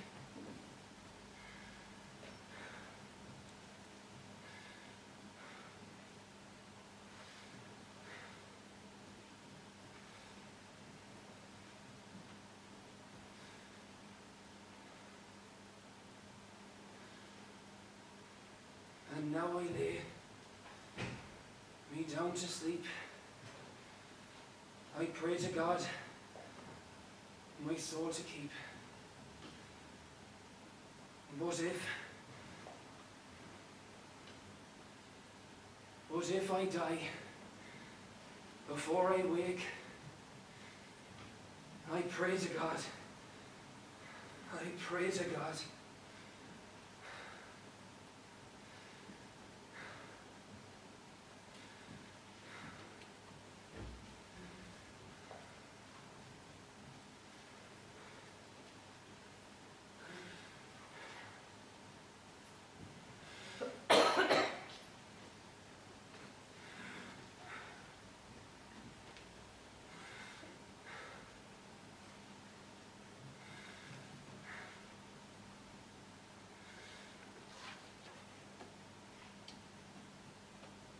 Oh, don't worry, Mommy. 'Tis only to sleep that I'm going. 'Tis only to sleep.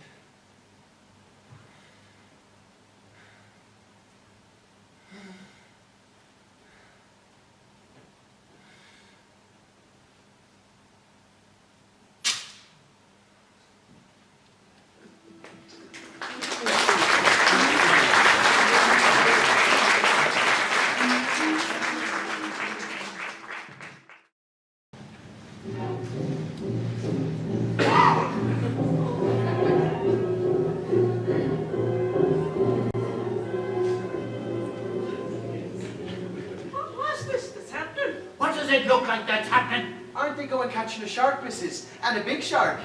Are they? Shut up and drink, you. I hope it's only water that's in that bottle, Johnny Patty White. Of course it's only water. And don't be turning around there and read the tours, Babby Bobby. Whoa, goosey. I mind the goosey. Has your Johnny been thieving any of your life savings lately, Mrs. O'Dougall? I never ever thieved me like Mammy's life savings. I might have borrowed them short term. 1914, the vicar borrowed them short term. Well, that's my definition of short term. That's a big fish. It's a shark, Kate. It's a what? A shark. A shark. Have you forgotten what a shark is on top of talking to stones?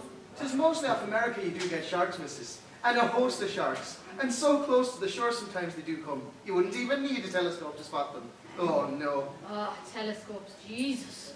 It's rare off Ireland you do get sharks, missus. This is the first shark I've seen off Ireland. Ireland mustn't be such a bad place.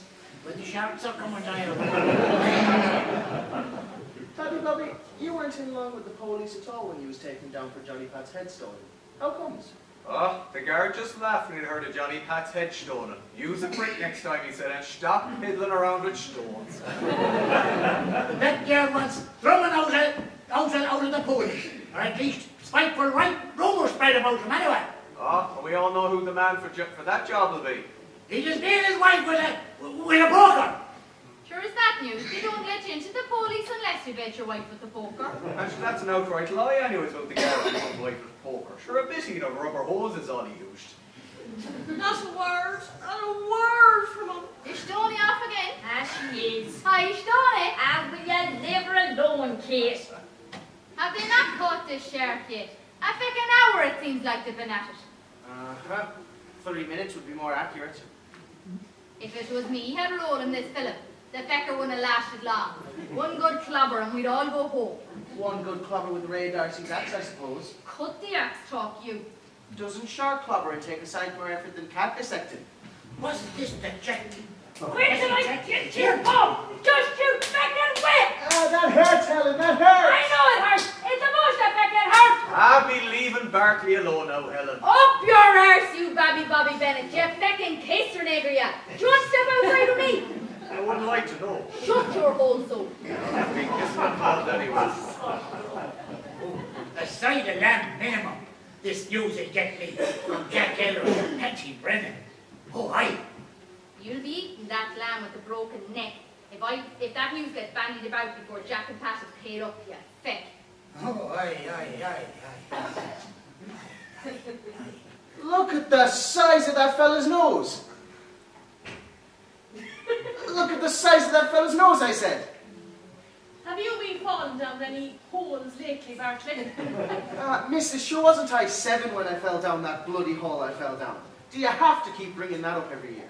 Have they not caught this feckin' shark yet? A feckin' hour it seems like.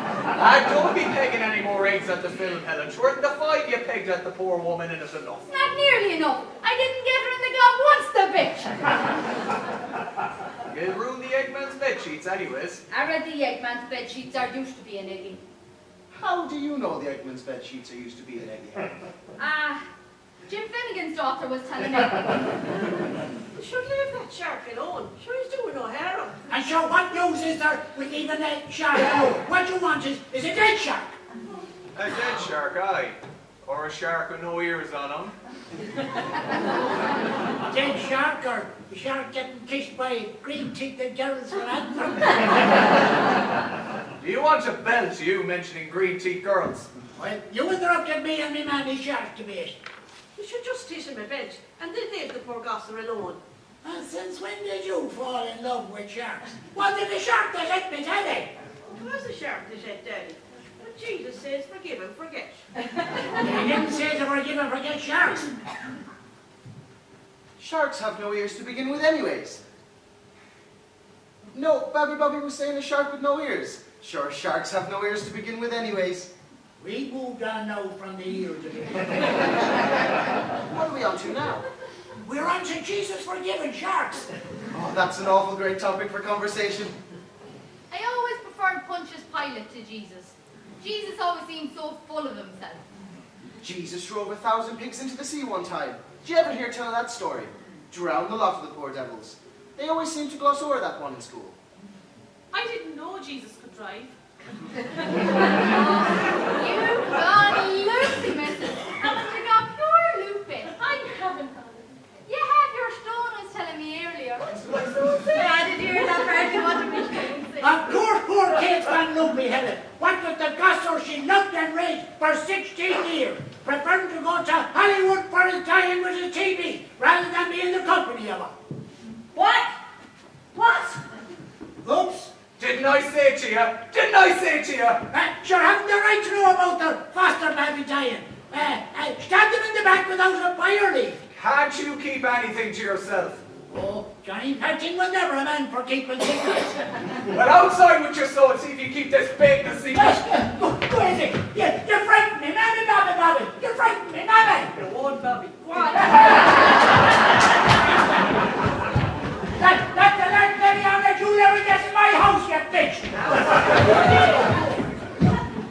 You will never hear me for acting adventurous anyway.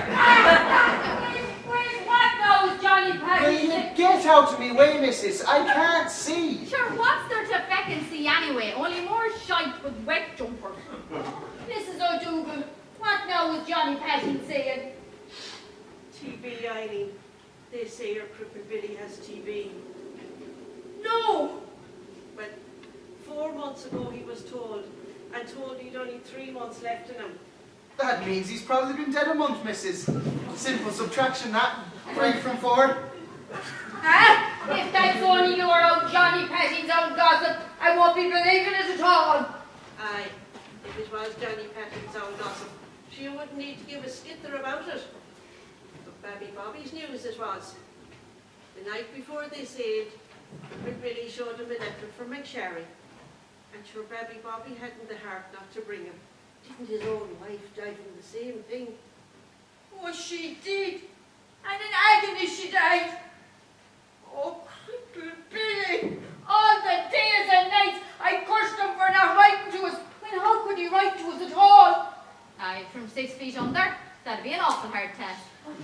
But Dr. McSharlin, 5 or 6 times I did ask him, and nothing at all wrong with crippled Billy did McSharlin say there was. I suppose he was only trying not to hurt you, Eileen, the same as the rest of us. I'm sorry, Eileen.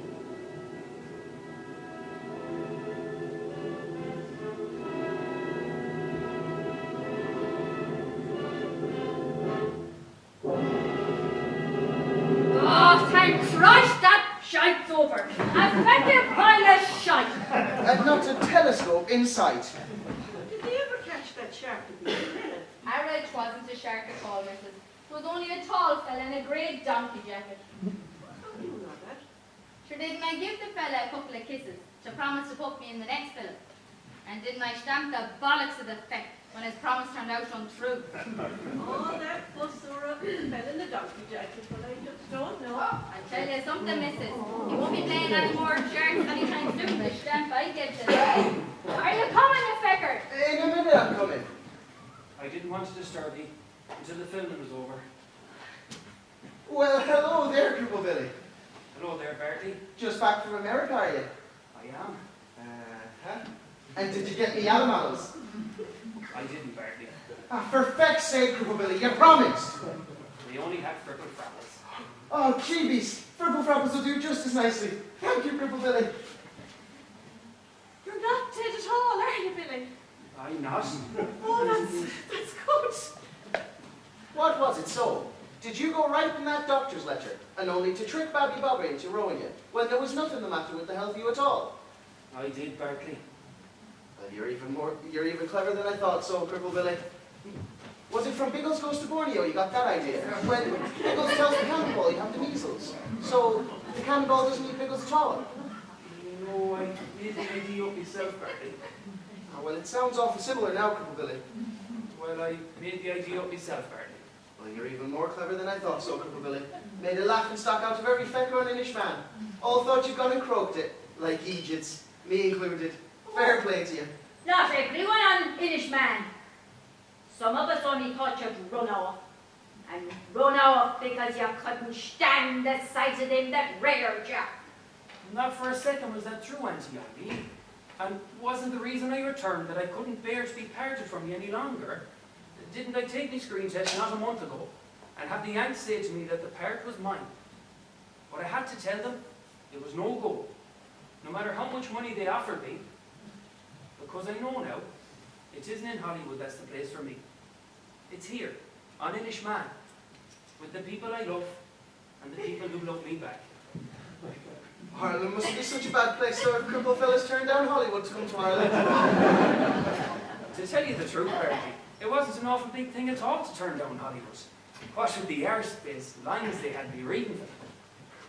Can I not hear the wail of the banshee for me? as far as I am from me barren island home. An Irishman I am be garra, with a heart and a spirit on me, not crushed by 100 years of oppression. I'd be getting me shillelagh out next, wait till you see. A rake of shite. And they had me singing the feckin' crappie boy then. Sure, I think it's a great little actory in it, don't you, Eileen? That was funny, lads. Will you do them again? I'm off home now to air out your room for you, Billy. Missus, what about your stone, missus? In case you need someone to go talking to on the way home. Ah, I leave me stone. I have me Billy boy back now to talk to, don't I, Billy? You do, Auntie. Oh, she hasn't started up with the bloody stones business again, has she? She has. Talks to her day and night, and everybody just laughs at her, me included. You shouldn't laugh at other people's misfortunes, Bertie. Why? I don't know why. You shouldn't, is all. But it is awful funny. Even so. Well, I'll disagree with you there, Cripple Billy. But you've gotten me fripple freckles, so I won't argue the point. Will you tell me about how great America is later, Cripple Billy? I will, Bertie. And did you see any telescopes while you're over in America? I didn't, Bertie. Oh. And what about my Auntie Mary from Boston, Massachusetts? Did you see her? She's awful funny brown hair on her. I didn't, Bertie. Oh. Well, I'm glad you're not dead anyways, Cripple Billy.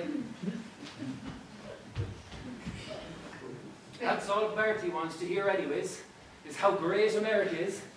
And is it not so? It's just the same as Ireland, really. Full of fat women and beards. What was that? Forget fat women with beards. Would it have killed you to write a letter all the time you were away? No, it wouldn't. But not a word. Not a blessed word. Auntie, I was awful busy. Oh, too busy to go writing your aunties who were worried sick of you. But not too busy to go buying fripple frackles for that aged gossamer out there. And why? Oh, to prove the big man we think we are. Sure, it only takes a minute to buy Cripple frapples. That's hardly a fair comparison. Don't go big wording me now, Billy Carter, especially when you know you're in the wrong. Sure, comparison isn't a big word. Oh, Mr. Yankee. And I found the American postal system awful complicated. It's any excuse for you. Well, don't think you're going to go getting round me like that one. She only forgave you because you have her driven doodle alley in the head. Don't think you'll get round me that easy. Don't be like that, Auntie. I will be like that. I will be like that.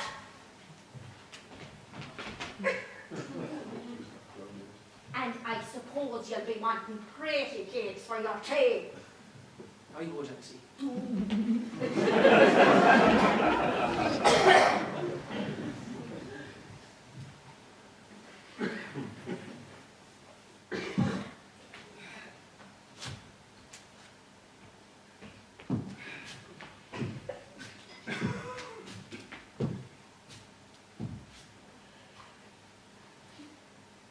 Bobby, I dare say I owe you an explanation. There's no need to explain, Billy. I want to, Bobby. See, I never thought at all this day would come when I'd have to explain. I'd hoped I'd disappear forever to America, and I would have too, if they'd wanted me there. If they'd wanted me for the film. But they didn't want me. A blonde lad from Fort Lauderdale they hired instead of me. He wasn't crippled at all, but the Yank said, better to hire a normal fella who can act crippled than a crippled fella who can't feckin' act at all. Except, he said it ruder. I thought I'd done all right for myself with me acting. Hours I practiced in my hotel room there, and all for nothing. I gave it a go anyways. I had to give it a go. I had to get away from this place, Bobby, by any means. Just like me Mammy and Daddy had to get away from this place. Go and drown myself, I'd often think of when I was here. Just to end the laughing at me, and the sniping at me, and the life and nothing but shuffling to the doctors, and shuffling back from the doctors, and pawing over the same old books, and finding any other way just to piss another day away. Another day of sniggering, or the patting me over the head like a broken-brained gossamer, the village orphan, the village cripple, and nothing more. Well, there are plenty more around here who are just as crippled as I am, only it isn't on the outside it shows. But the thing is, you're not one of them, Babby Bobby, nor never were. You've a kind heart on you. I suppose that's why it was so easy to cod you with the TV letter. But that's why I was so sorry for codding you at the time. Why I'm just as sorry now. Especially for codding you with the same thing your missus passed from. Just I thought that'd be more effective. But in the long run, I thought, or I hoped, that if you had a choice between you being codded a while and me doing away with myself, after your anger had died down anyways, you'd choose you being codded every time. Was I wrong, Babby Bobby? Was I?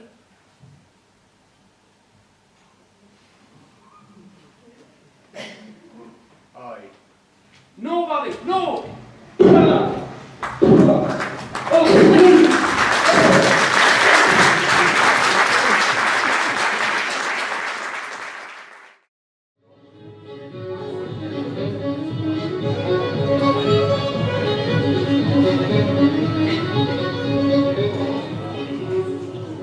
Johnny patting mice near running over the island with news of Billy's return to us.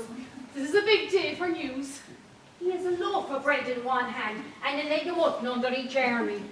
Well, with Billy's return, Babby Bobby's arrest, and Jim Finnegan's daughter in from the nunnery, that was the biggest surprise. Sure, the nuns is after anyone if they let Jim Finnegan's daughter join. The nun standards must have dropped. Sure, why wouldn't Jim Finnegan's daughter become a nun? Isn't it only pure gossip that Jim Finnegan's daughter is a slut? No, Jim Finnegan's daughter is a slut. Is she? Aye. How do you know? Just take my word. Is he a doctor? Just I don't like people gossiping about other people is all. Haven't I had enough of that myself to last me a lifetime? Huh. Aren't you the one that started half the gossiping about you, with your forging of letters from me? You will yet have to answer for. I'm sorry about the letters business, Doctor, but wasn't it the only avenue I had left open to me? Oh, it's avenues now. It's always been tough and from America to return. Avenues. I don't know. Aunties, I think the doctor might be wanting a mug of tea. Would you both go and get one? Is it after getting rid of us now you're after? It's getting rid of you I'm after. Well, if that's the case, why didn't you come right out and say so? You shouldn't talk to them like that now, Billy. Ah, they keep going on and on. I know they do, but they're women. I suppose. Would you tell me something, Doctor? What do you remember of me Mammy and Daddy? The people they were? Why do you ask? Just when I was in America there, I often thought of them. What they'd have done if they got there. Wasn't that where they were heading the night they drowned? Let's say it was. As far as I can remember, Billy, they weren't the nicest of people. Your daddy was an out-drunk and tough, would rarely take a break from his fighting. I've heard me Mammy was a beautiful woman. No, she was awful ugly. Was she? Oh, she'd scare a pig. But she seemed a pleasant enough woman, despite her looks. But geez, the breath on her would knock you. They say it was that Daddy punched Mammy when she was heavy with me, was why you turned out the way I did. Disease caused you to turn out the way you did, Billy. Not punching at all. Don't go romanticising it. I see you still have your wheeze. I still have a bit of me wheeze. That wheeze has taken a long time to go. Has better or worse it got since you're travelling? Breathe in. Maybe a bit worse. But blood you haven't been coughing up. I know. A bit in the blood. Now and again. Breathe out.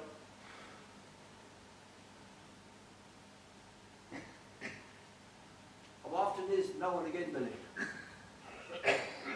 Most days. The TB is it? I have to be doing some more tests. What the TB it looks like. TB it looks like. There's a coincidence. So it's the TV after all. Johnny Patchy, Mike, will you ever stop listening at doors? Lord save us, but from God that TB was sent to Cripple Billy for pretending he had TB when he had no TB, and making Johnny Patchy's news seem unreliable. God doesn't send people TB, Johnny Patchy. He does send people TB. He doesn't now. Well, didn't he send the Egyptians boys, and isn't that just as bad? Well, boys is different from tuberculosis. And no, he didn't send the Egyptians boys. In Egyptian times? No, he didn't. Well, he sent something to the infected Egyptians. He killed their firstborn sons. He killed their firstborn sons, and then he dropped down frogs down on top of them. Aye, here's a boy that knows the scripture. Tell me.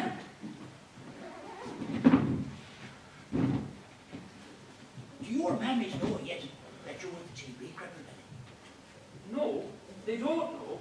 And you're not to go telling them. And why not, sure? Isn't it my job? It isn't your job at all to tell them.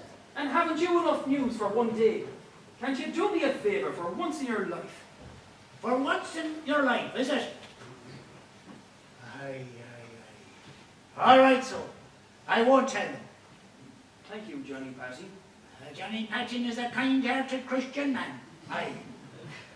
I hear you were feeding your mammy putching at the showing of the film today, Johnny Patchy. Oh, I don't know where she got that putching. She's the devil, you know. Where's your mammy now? She's at home, lying at the foot of the stairs. What's she doing lying at the foot of your stairs? Why, she's just lying there. She seems happy enough. She has a fine supporter with her. How did she get to be lying at the foot of your stairs? She fell down them. Sure, how else would you get lying at the bottom of a fella's stairs? And you just left her there? And is it my job to go picking her up? It is. I had work to do for my news gathering. Do you see these 2 legs of lamb? Ha ha! And the loafing of bread. This has been a great day. I'm off now, Billy, to Johnny Patchy's house to see if his mammy's dead or alive. Will you call to see me tomorrow about those tests? I will, Doctor.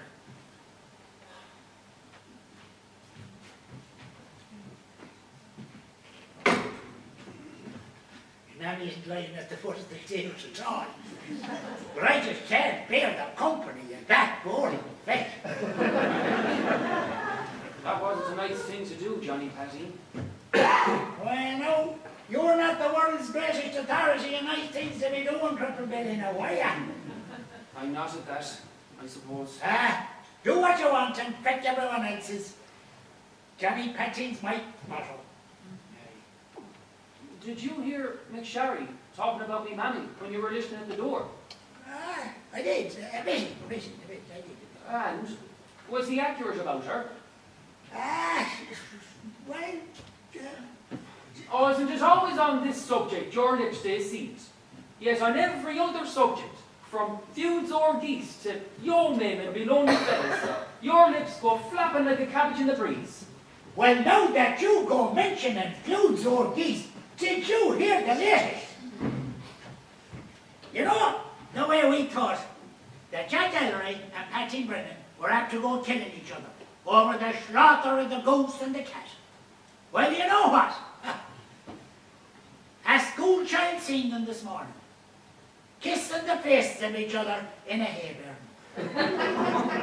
I cannot get my head round it at all. 2 fellas kissing! And 2 fellas kissing that don't even like each other. You've changed the subject, Johnny Patty. I'm good at changing the subject. What was the subject again? Your drowned mammy and daddy. Were they deaths, like McSharry says? Oh, no, they were not deaths, no. No? And yet they still left me behind, the night this is. Well, I've the doctor's tea. The doctor's gone. Without drinking his tea. Evidently. You go big word and you get been examined. Mrs. I might have the doctor's tea, sure, if it'll save a family dispute. Do you have any biscuits, Mrs.?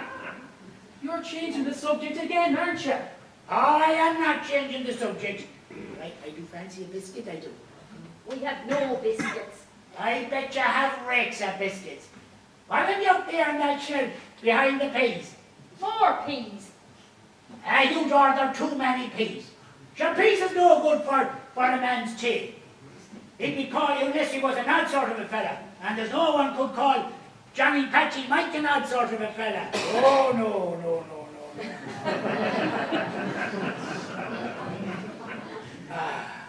Johnny Patty's. Me mammy and daddy. They're sailing.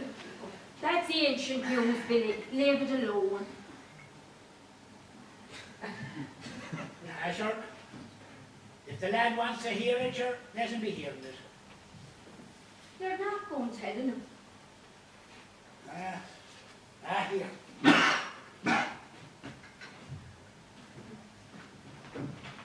It was on the sands I met them that night, staring out into the glade, and the waters were roaring. And I wouldn't have thought one more thing about it if I didn't notice a sack full of stones tied to their hands as they were heaving it into the boat. An old sack now, like that hemp one there behind us. They handed you to me and started rowing off out into the deep water. So they did kill themselves or me. Well, they did kill themselves, but not for the reasons you think. You think it was to get away from you. Why else, sure? Well, I tell you. Well, it was about a week before this that they were foretold that you'd be dying if they didn't get you to the regional hospital and get medicine down here. Now, up again £100 that medicine was going to cost. And they didn't have anything like £100. Now, I know that you know that it was their insurance money that paid for that medicine. But did you know that it was on the morning that I met them on the sands that they took that insurance policy out? It was for me they killed themselves. The insurance crowd paid up the week after. And you were given the all clear before the month was out. So they did love me, in spite of everything. They did love you because of everything, Billy. Now, wasn't that news? That is news. I need a good news this day. Thank you, Johnny Patine. You're welcome, Cripple Billy. Billy. Good. Well now, I'll be off home now to have a look in at my mama. Will any miss a look? She'll have dropped down dead with that Dr. Barrel gin on top of her, and we all have good news this day. Oh, do you have any payment for me news and not peace? We have yellow manners. What are yellow manners? They're manners that are yellow. I leave it.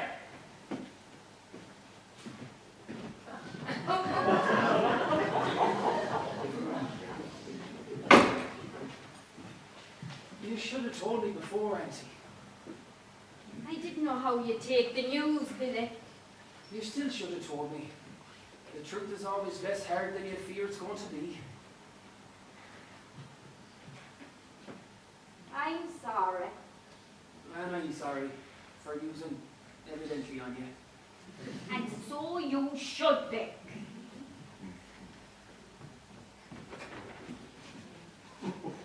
Helen, what can I get you? No, I'm just here to see Cripple Billy's wounds.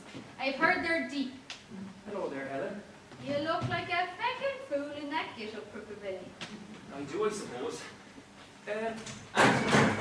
Is that the kettle I hear now? Boiling in the back? Yes. Hurts a bit, that pig in the head. Ah, don't be such a feckin' girl, Cripple Billy. How was America? Fine, fine. Did you see any girls over there as pretty as me? Not a one, Or almost as pretty as me? not a one. Or 100 times less pretty than me? Well, maybe a couple now. Ah, not a one, I mean. You watch yourself, you Cripple Billy. Do you have to be so violent, Helen? I do have to be so violent. Or if I'm not to be taken advantage of, I have to be so violent. Sure, nobody's taken advantage of you since the age of 7, Helen. 6 is near the mark. I ruptured a curate at 6. Couldn't you tone down a bit of your violence and be more of a sweet girl? I could, I. And the next day I could shove a belt spike up my arse. I lost my job with the egg man. What did you lose your job with the egg man for, Helen? You know, for the life of me, I don't know why. Could be me lack of punctuality. Or me breaking all the egg man's eggs. Or me giving him an old kick whenever I felt like it. But you couldn't call them decent reasons. You couldn't at all, sure. Or me spitting on the egg man's wife. But you could call that a decent reason either. What did you spit on the egg man's wife for, Helen? Ah, the egg man's wife deserves spitting on. I never gave you a good kick for your taking your place in Hollywood that was rightfully mine. I had to kiss 4 of them film directors on Innis to book a place that you took without a single kiss. But there was only one film director on Innis that time, Helen. The man Flaherty. And I didn't see you near him at all. Who was I kissing so? I think it was mostly stable boys who could do an American accent. The bastards. You could have warned me. I was going to warn you, but you seem to be enjoying yourself. Ah, you do get a decent kiss off a stale boy, if truth be told. I'd be stepping out with one if it wasn't for the smell of pig shite you get off them. Are you not stepping out with anyone at the moment, so? I'm not. Me? I've never been kissed. Of course you've never been kissed. You're a funny looking cripple boy. It's funny, but when I was in America, I often thought about all the things I'd miss about home. If I had to stay in America, would I miss the scenery, I thought? The stone walls, and the lanes, and the trees, and the green. No, I wouldn't miss them. Would I miss the food? The peas, the praties, the peas, the praties, and the peas. No, I wouldn't miss them. Would I miss the people? Or is this speech going on for much more long? I'm almost finished. What was my last bit? You've put me off. Would I miss the people? Would I miss the people? Well, I'd miss me aunties. Or a bit I'd miss me aunties. I wouldn't miss Babby Bobby with his ledge stick. Or Johnny Patty with his daft news. Or all the lads who used to laugh at me in school. Or all the girls who used to cry if I even spoke to them. Thinking over it, if Innis Mann sank into the sea in the morning, and everyone on it up and drowned, there isn't anybody I'd especially really miss. Anybody except you, that is, Helen. Ah, you missed the cows you up there. That cow business was blown out of all proportion.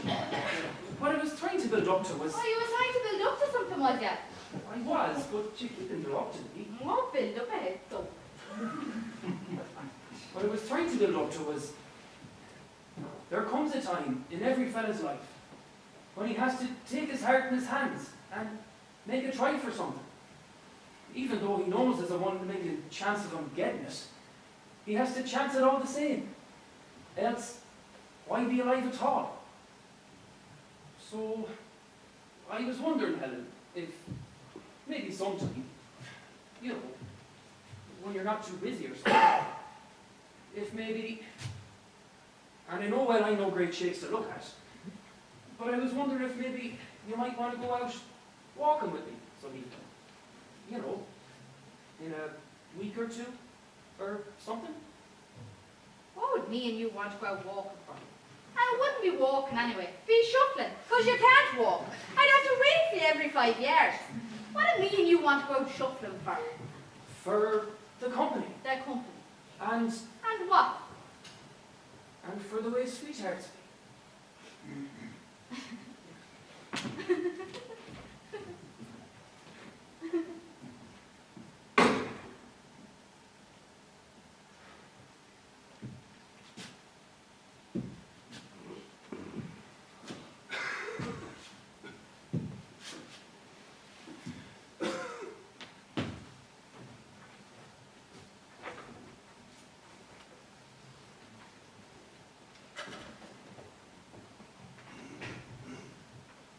She's not a very nice girl anyways, Billy. Was you listening, Auntie Kate? I wasn't listening. All right, I was a bitty listening. But you wait for a nice girl to come along. One who doesn't care at all what you look like. Just sees with your heart. How long will I be waiting for a girl like that to come along? Not long at all. A year or two.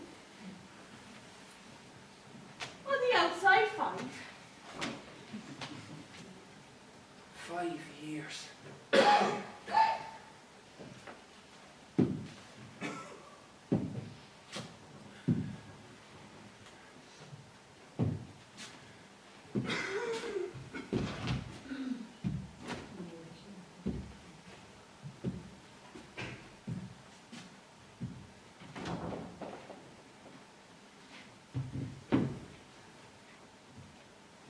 Cripple Billy looking so glum for? Billy asked Helen to go out walking with him. And Helen said she'd rather go out walking with a broken-headed ape. That's a descriptive turn of phrase for Slippy Helen. I tarted to look of it. I was thinking, Billy'd want him a lot lower than Slippy Helen. Billy would want him lower than Helen. Billy'd want him for ugly girls who are thick and then work his way up. Billy ought to go to him really, he'd be well away. But Billy probably doesn't like ugly girls who are thick. Sure, there's no pleasing Billy sometimes. None. Kate, you missed the story that Johnny Patton spun about Billy's mum and dad, and they tying a sack of stones to their hands and drowning themselves for the insurance money that saved him. The story's Johnny Patton spins. When it was Billy they tied in that sack full of stones. And it'll be Billy that'll be at the bottom of the sea this day, if it wasn't for Johnny Patton swimming out to save him. And then stealing his mammy's £100 to pay for Billy's hospital treatment. Ah, we ought to tell Billy the truth someday. Oh, that story might make him sad or something. Do you think? Sure, there's plenty of time to tell Billy the truth. There is. Do you know, this is the first decent night's sleep I have had in many a month now, I know. Oh, don't I know well, Kate? Tell me, have you finished with the stone shenanigans now? I have. Now, them stones only crop up when I've been, worrying. I know I hide it well, but I do worry awful about Billy when he's away from us. I do worry awful about Billy when he's away from us, but I try not to let the stones enter into it. Forget about the stones. We have our Billy boy back now. We do indeed. Billy boy back. Back for good. Back for good.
Right, so I'll go out walking with you.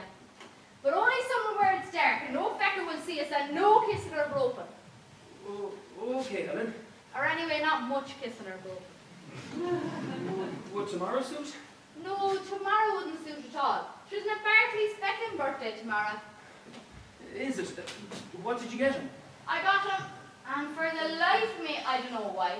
Because he'll never stop jabbering on about it. Or anyways, he won't stop jabbering on about it till I give him a good pump for himself. But didn't I get the fecker a telescope? Well, that was awful nice of you, Helen. I think I'm going soft in my old age. I do too. Do ya? I Do you really, Billy? I do.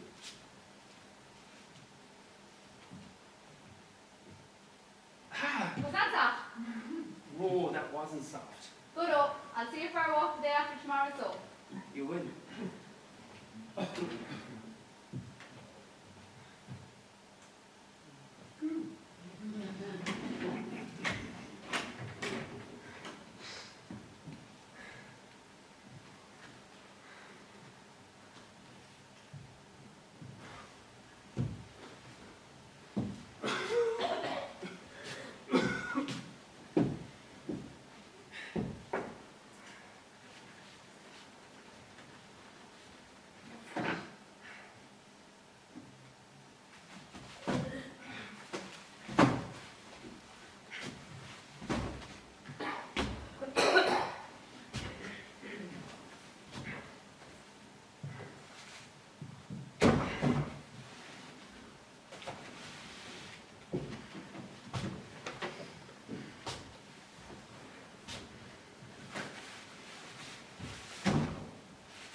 I was never, ever a part of the provisional IRA, and I will have you not created such fake news about it.